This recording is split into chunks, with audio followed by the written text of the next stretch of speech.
Vou voltar então com o Guga aqui. Agora sim, parece que o áudio já está tudo certo. Ok, Guga, bom dia, seja bem-vindo. Bom dia, Paula, bom dia, pessoal. Estão tentando me calar aqui, hein? Eu acho que não querem que eu fale. Estão te censurando. Entendi. Então entendi, censura da BMC, mas beleza. Não, mas a gente é contra a censura, jamais, que isso. Não, depois que, né, o Cabral aqui saiu lavando roupa suja, fazendo fofoca hoje, eu não sei se você estava assistindo aí um pouco mais cedo aí, Cabral aqui hoje tá afiado, nem sei se ele vai querer entrar nessa conversa, tá afim, Cabral? Cabral tá tossindo aqui, o pessoal tava perguntando no chat, quem tá tossindo aí? Alexandre Cabral, tá, gente? Tá aqui tossindo aqui, mas vamos lá. Daqui a pouco eu trago ele. Ô, Guga, primeiro lugar, né? Zero censura. Vamos falar aqui exatamente o que precisa ser falado. A gente está vendo, né, toda essa movimentação, inclusive hoje, do Ibovespa. Eu queria entender o que saiu de notícia na sua visão que fez o mercado ficar assim nessa gangorra. Nessa gangorra, pois é, né? Tivemos aí uma abertura mais nervosa. O mercado ele abriu negativo, nós tivemos queda ontem. O mercado americano caiu em função da elevação de juros por parte do Fed, discurso depois que se teve. Está muito alinhado, Paula, com que eu vinha conversando no primeiro semestre com o pessoal aqui na BMC, né, no nosso pre-market, que eu falava com o pessoal, poxa, surpresas vão vir, né, principalmente nos Estados Unidos. No final do ano a gente tem eleições aqui no Brasil, beleza? A gente imaginava, né, que poderia ter um momento mais de polaridade, de fato, né? Se especulava que o Lula poderia, né, concorrer, poderia entrar nessa corrida, entrou, ganhou, né? E isso traz, de certa forma, movimentações para o mercado.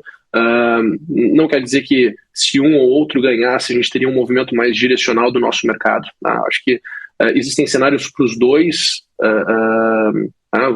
Tinha tanto cenário para Bolsonaro quanto para Lula, né? Mas querendo ou não, acredito que em 2023 a gente vai ter um mercado mais positivo. Isso eu venho falando já há algum tempo no pre-market, né? Não quero ser repetitivo também aqui para o nosso público.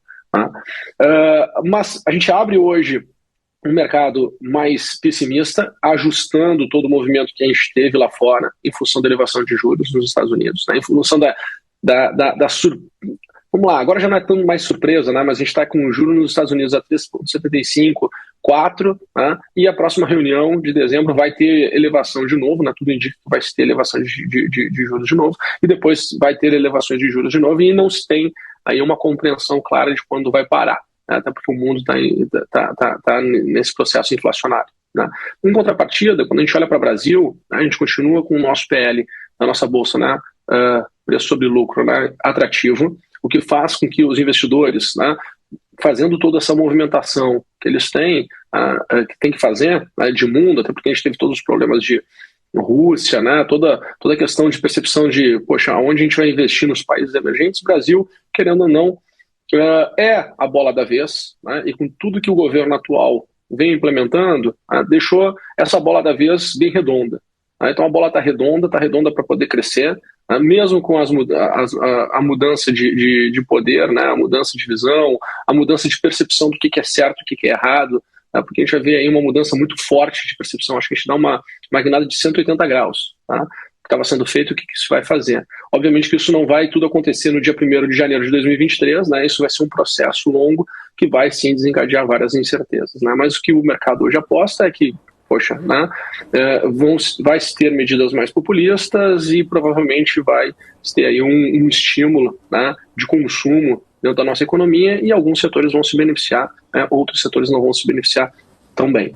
Né? Então, toda essa mudança, né, todos esses acontecimentos estão fazendo com que, de fato, a nossa bolsa entre nessa gangorra, né? Mas a gente vê lá fora corrigindo mais forte, e a gente vê os movimentos intradiários, né, aqui na nossa bolsa intensos para compra, porque quando você tem aí uma abertura de mercado em gap, né, que tem uma variação muito grande do preço de fechamento com o preço de abertura, tem um movimento rápido, né, instantâneo na verdade, né, tem uma variação de preço instantânea sem ter gasto caixa para fazer o preço vir até esse nível de preço, né? Então ninguém teve que comprar ou vender durante esse processo, então não teve troca de mão de ativo, tem simplesmente uma mudança de variação, e isso, né, abre, né, uma janela para que pessoas nesse patamar de preço, né, que enxergam que está atrativo o mercado, elas tomem posições. Tá? Então a gente vê esse movimento, essa gangorra, esse sobe e desce que a gente está vendo. Né? E obviamente saem os indicadores lá fora, saem indicadores aqui dentro, e isso também vai trazendo, né, uma mudança de percepção. Mas, ao meu ver, o mundo entende que, né, os investidores entendem, né, o mundo e os investidores entendem que o Brasil de fato está estruturado para poder crescer. É a bola da vez, os ativos estão interessantes. Obviamente que no redor do mundo, né, está tendo um processo, principalmente quando a gente olha para os Estados Unidos, né, a gente está tendo um processo de correção, de realização de posição, de venda mais forte, principalmente em função dos juros mais elevados, mas, né, tudo faz parte, os mercados eles têm uma certa conectividade entre eles, né, e a gente tem que saber surfar esses movimentos muito bem. Ô, Guga, deixa eu só trazer aqui uma informação, pode ficar aqui comigo, eu até quero falar sobre este assunto aqui com você, mas saiu informação, agora há pouco até, inclusive, a Isa trouxe o Twitter ali, né, da Gleice Hoffmann falando sobre Petrobras, a própria Petrobras aqui tem dois assuntos importantes, só para eu atualizar aqui pro pessoal. Primeiro que teve agora há pouco, né, a Petrobras acabou de avisar aqui, deixa eu só voltar aqui minha página, como o meu computador está lento. Aqui, pronto. Petrobras diz que não há decisão a respeito dos dividendos, tá? A Petrobras, Petri 3 e Petri 4, divulgou agora há pouco uma resposta às notícias que foram divulgadas recentemente a respeito do pagamento de dividendos pela empresa, segundo as quais os valores devem ser reduzidos. Em comunicado, então, a estatal afirma que o tema está na pauta da reunião que vai ser realizada hoje pelo Conselho de Administração, porém ainda não há qualquer decisão tomada sobre este tema. Fatos julgados aí relevantes serão oportunamente divulgados ao mercado. Isso em resposta ao próprio tweet aí que a gente viu agora há pouco, né, da Gleice Hoffmann, presidente do PT, que falou que logo passadas as eleições volta uma sangria na Petrobras, dando a entender que os resultados de Petrobras estavam mais alinhados pré-eleição. Ela falou que estão preparando a distribuição de 50 bilhões de dividendos, não concordamos com a política que retira da empresa sua capacidade de investimento. Se quiserem, podem colocar o tweet até na tela enquanto eu estou falando, só para a gente mostrar que foi da própria Gleice. Ela disse exatamente isso. Estão passadas as eleições, volta sangria na Petrobras. Estão preparando a distribuição de 50 bilhões em dividendos. Não concordamos com essa política que retira da empresa sua capacidade de investimento e só enriquece acionistas. A Petrobras tem que servir ao povo brasileiro. Logo, então, vem a resposta, né, da Petrobras agora, que acaba de divulgar que a Petrobras diz que não há ainda decisão a respeito dos dividendos, contestando aí essa crítica em relação à presidente do Partido dos Trabalhadores, que falou agora há pouco em relação que os dividendos vai ter uma sangria aí no pagamento de dividendos. Petrobras que vai trazer aí no seu, né, resultado, trazer o balanço aí do terceiro trimestre, apresentar o balanço do terceiro trimestre. E agora eu também tenho informações de que o governo eleito, então o governo do PT, já deve indicar hoje nomes para transição lá na Petrobras. Informações aí, né, vindas fontes do broadcast falando exatamente que hoje, então, o governo já pode sinalizar, o governo Lula já pode sinalizar quem serão os nomes aí para transição lá na Petrobras. Segundo o broadcast aqui, as fontes apuradas, a pressa tem como objetivo tentar evitar que projetos deste atual governo de Jair Bolsonaro avancem nesses últimos 2 meses de gestão, como privatização e continuidade de venda de ativos. Gustavo Almeida, queria entender um pouco da sua visão em relação à Petrobras. Se você quiser também abrir seus gráficos aí, dar uma olhada. Imagino que muito investidor de Petrobras está bem preocupado. Já estava preocupado antes, mas ainda está mais preocupado agora, né? Principalmente em relação a essa questão de ter essa pressa do novo governo para tentar segurar aí algumas, né, decisões ainda nos últimos 2 meses da gestão aí do governo Bolsonaro. Vamos lá, eu acho que, na verdade, acharam uma justificativa para a pressa, né? Porque não conseguiriam fazer nada muito rápido nesses últimos 2 meses do ano, tá? Ainda mais com toda essa mudança. Então, acho que é muito mais uma narrativa que encaixa nas vontades deles, né? Então, assim, isso eu acho que é o ponto principal, né? Eu acho que a gente tem que tentar entender, né, quando a gente vai fazer uma análise, né, quais são as verdadeiras intenções que estão por trás das narrativas. Por que se tem tanta pressa agora? Porque esse desespero? Por que existia, né, a necessidade que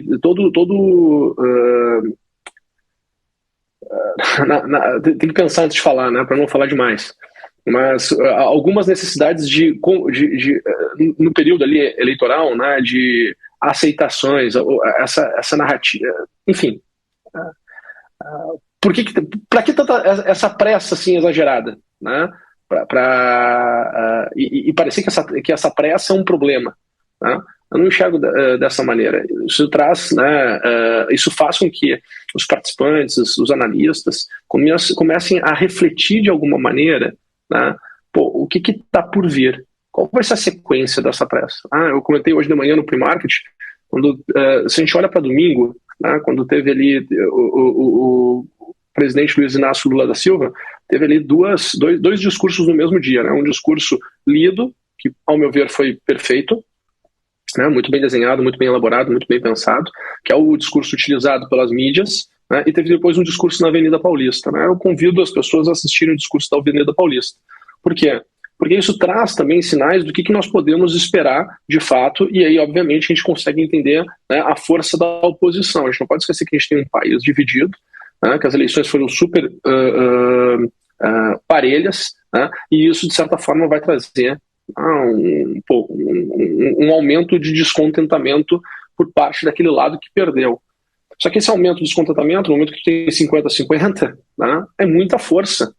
E esse muita força tende a travar tudo, deixar tudo muito mais complexo para aprovações, deixar tudo muito mais nervoso, né? E aí a gente vai ver ano que vem, daqui a pouco, uma mídia batendo no governo cada vez com mais força, trazendo mais incerteza, e essa questão de política sendo utilizada como justificativa para qualquer movimento que venha acontecer nos mercados. Tá? Então precisamos tomar cuidado em relação a isso. Também sabemos o quê? Né? Que os investidores, né, no período pré-segundo turno ali, né, a gente entendia o quê? Que, poxa, havendo vitória do governo Bolsonaro, ia ser pró, né, o movimento das cotações das empresas, né, principalmente as estatais, eles iriam se beneficiar e se beneficiar bem. Então a gente enxergava ali, até vou compartilhar a tela, né, que a gente enxergava aqui, para a gente poder pensar juntos. A gente enxergava aqui, né, o movimento de Petrobras num processo ascendente. A gente viu aqui desde o primeiro turno, uma vez que se teve segundo turno, a gente teve aqui, né, um período ascendente.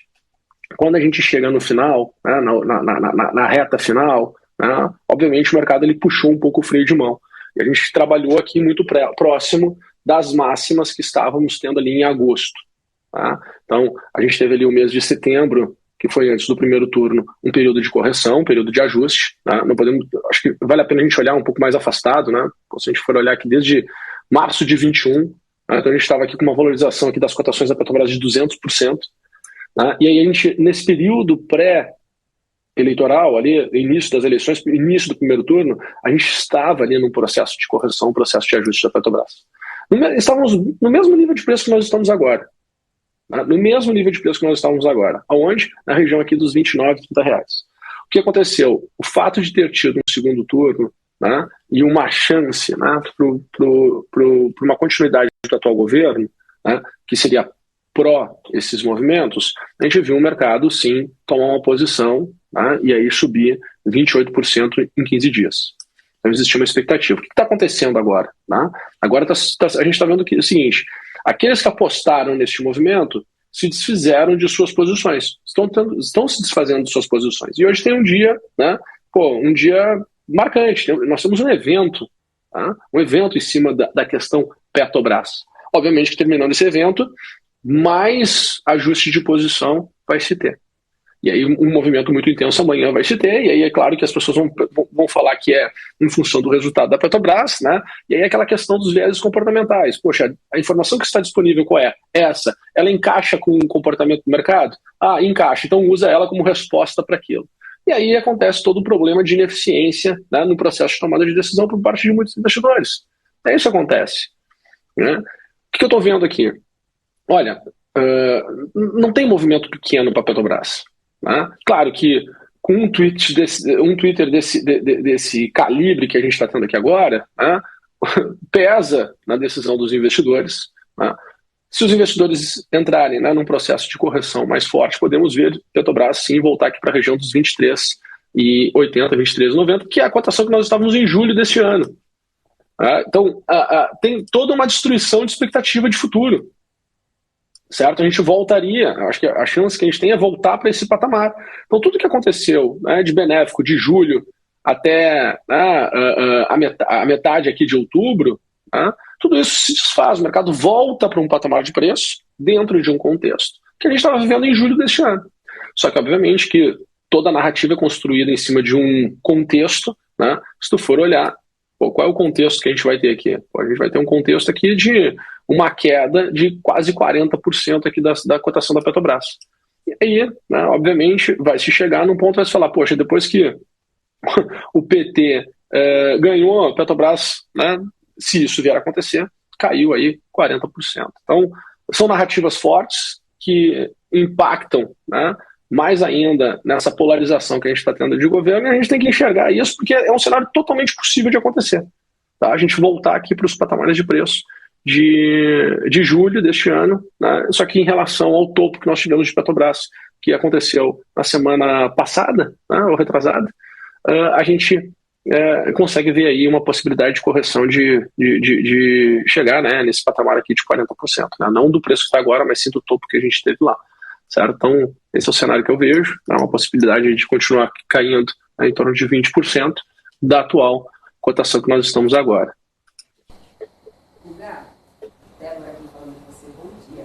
Bom dia. Não tomei café, não almocei ainda, é bom dia ainda, por um minuto ainda é bom dia. Guga, eu tô com a notícia aqui que... não almocei ainda, então é bom dia. Estou com a notícia aqui que saiu da Federação Única dos Petroleiros, a FUP, e a ANAPetro, que é a associação que representa os petroleiros acionistas minoritários da Petrobras, decidiram entrar com ação judicial contra a gestão da empresa e seus conselheiros, caso o Conselho de Administração da companhia aprove em reunião nessa quinta-feira, que deve acontecer em breve, a distribuição de um novo volume de dividendos que, segundo informações, pode atingir 50 bilhões de reais relativos aos resultados do terceiro tri desse ano.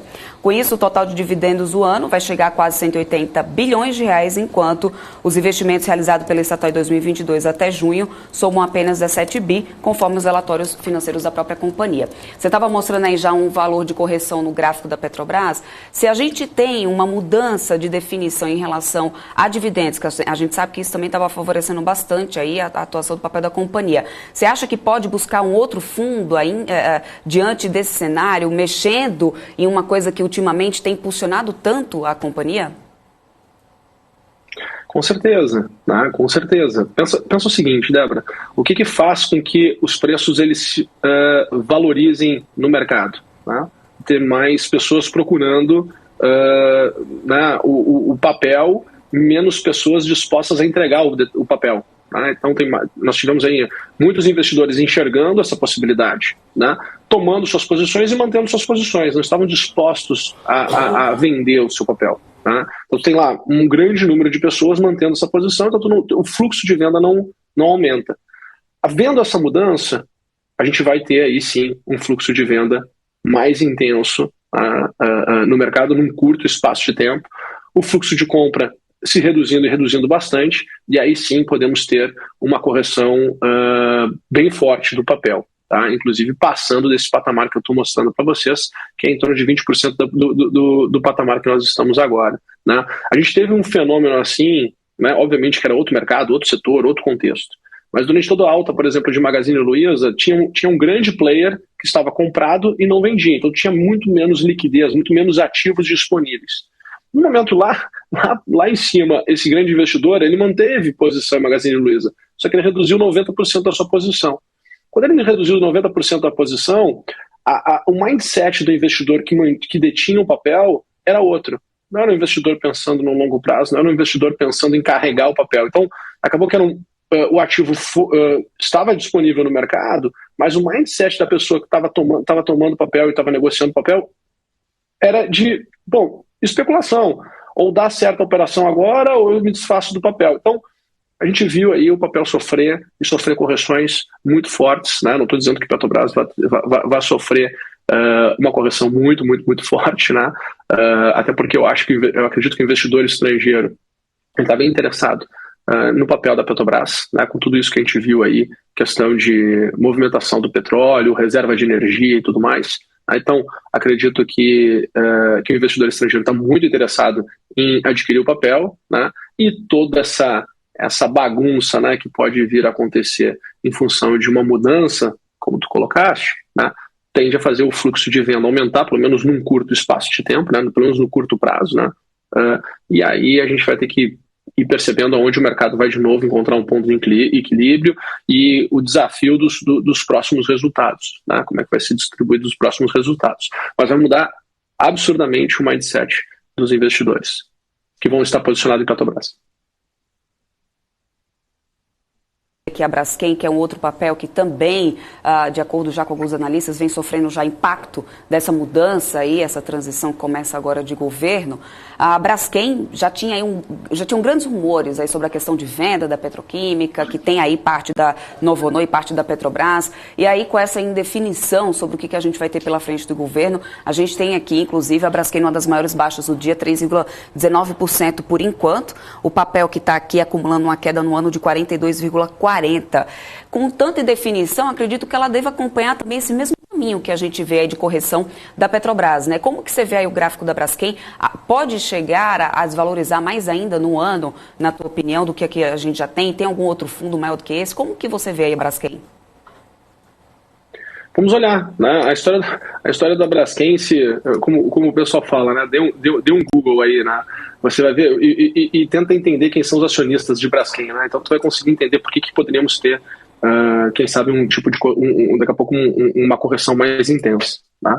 Mas é interessante a gente olhar, né, toda a evolução, querendo ou não, de Braskem, tá? E tudo que a gente vem vendo aqui de valorização nesses últimos tempos, tá? A gente está aqui. Olha que interessante, né? Olha onde a gente estava aqui. A gente estava em topo histórico também em Braskem, né? A gente vem, obviamente, agora sofrendo uma correção, mas a gente estava em topo histórico, né? Então, assim, os acionistas estavam se beneficiando, né? Os acionistas estavam surfando uma onda positiva. A gente está muito próximo, muito parecido, né, com o comportamento da própria Petrobras, né? Estamos aqui novamente nas cotações que nós estávamos aqui no final de setembro, né, início de outubro, que foi ali antes do primeiro turno. A surpresa do primeiro turno, o movimento, né, até ali a semana que antecedia, né, o segundo turno, né, então movimentação positiva, e aí o mercado ele entra num processo do puxa o freio de mão e começa a reduzir suas posições, né, começa a reduzir a sua exposição ao risco. Tá? E aí a gente viu, né, essa desvalorização que ela está aqui, né, se nós pegarmos aqui de 22% do topo, né, então a gente nos últimos dias, né, nos últimos 9 pregões, a gente teve uma correção aqui de 22%, 23%, certo? E tem espaço sim para continuar, tá? A gente tem espaço sim para continuar essa movimentação de queda, tá? Acredito que o próximo nível seria vir para 23%. Não, estou na Petro, perdão, BRKM. Tô olhando mesmo o gráfico, óbvio que vai ser igual, né? Apaga tudo que eu... Não dá para apagar porque tá ao vivo, né? Às vezes com a marca d'água aí depois no final ajuda, não, Guga? É que, pô, se vocês vissem a minha tela, a quantidade de informação que eu tô tendo aqui, vocês não iam entender, né? Mas vamos lá, voltando aqui para a Braskem, né?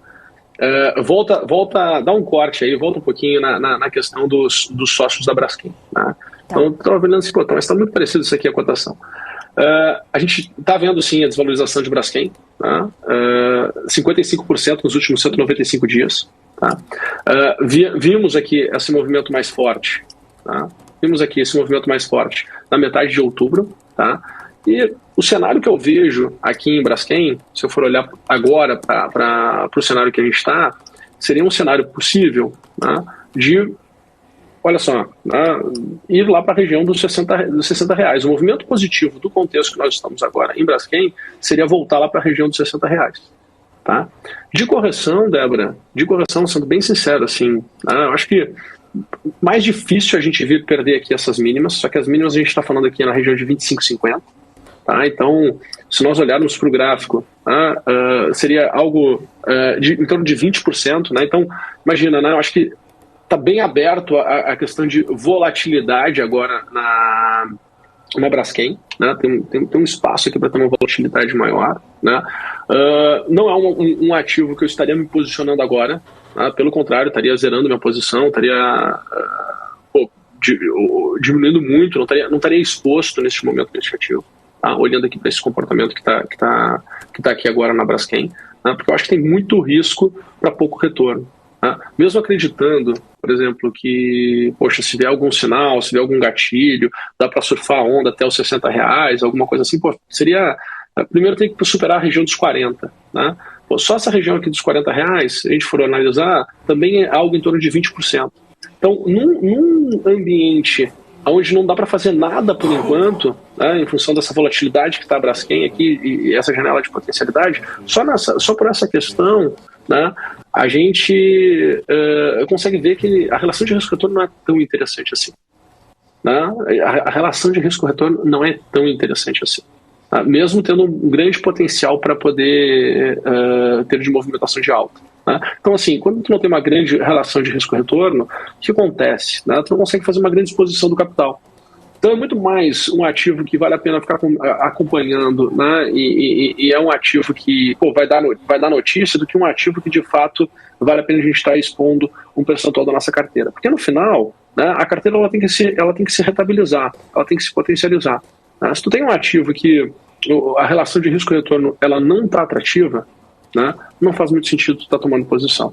Eu costumo falar assim, obviamente que é outro contexto, outro ativo, outro momento, né, mas eu vejo algumas pessoas, assim, como as pessoas gostam de entrar em ativos com muito risco, né, e que precisam muitas coisas acontecer para trazer um retorno bacana. Né? Então, tem que ficar um pouco mais cauteloso. Né? Não é um ativo que me atrai aqui nesse momento para tomando posição, não. Perfeito. Certo, Guga, quero agradecer, obrigada, sempre um prazer recebê-lo. Você está aqui todos os dias de manhã, mas nunca dá a honra, né, Débora, pra gente aqui no nosso horário, mas tudo bem. Pode né? aparecer no fechamento do mercado também, né? A gente... Vou ficar feliz. A gente agradece. Nunca me convidam, né? Não acredito que vocês estão me colocando nessa berlinda aqui. Nunca sou convidado. Vou chegar ali. Vou chegar ali. Ô, Débora, vamos fazer um convite ao vivo agora. Vou mandar impresso. Vou mandar impresso aqui com carimbo, tá? Você quer que reconhece firma tá também? Tá caindo meu sinal aqui, gente. Que é? Tá caindo meu sinal. Tá caindo meu sinal. Alô? Tá vendo? Ô, produção, faz aí, eu assino. Vamos lá reconhecer firma no cartório. Tá feito o convite, Gustavo Almeida. Para de chorar, vai. Né, Débora? Estaremos aqui, já tá convidadíssimo. Quem manda é o público. Olha, estamos de uniforme hoje. É mesmo, ó, estão uns três aqui. Você viu? Eu tô meio torta. Daqui a pouco o Marlene Matos briga comigo. Deixa eu me arrumar aqui. Tudo combinado. Pronto, agora sim. Eu tô meio torta certo. aqui. Pô, ninguém avisa. Valeu, gente. Tchau, Guga. Tchau, Guga. Beijos. Obrigada. Até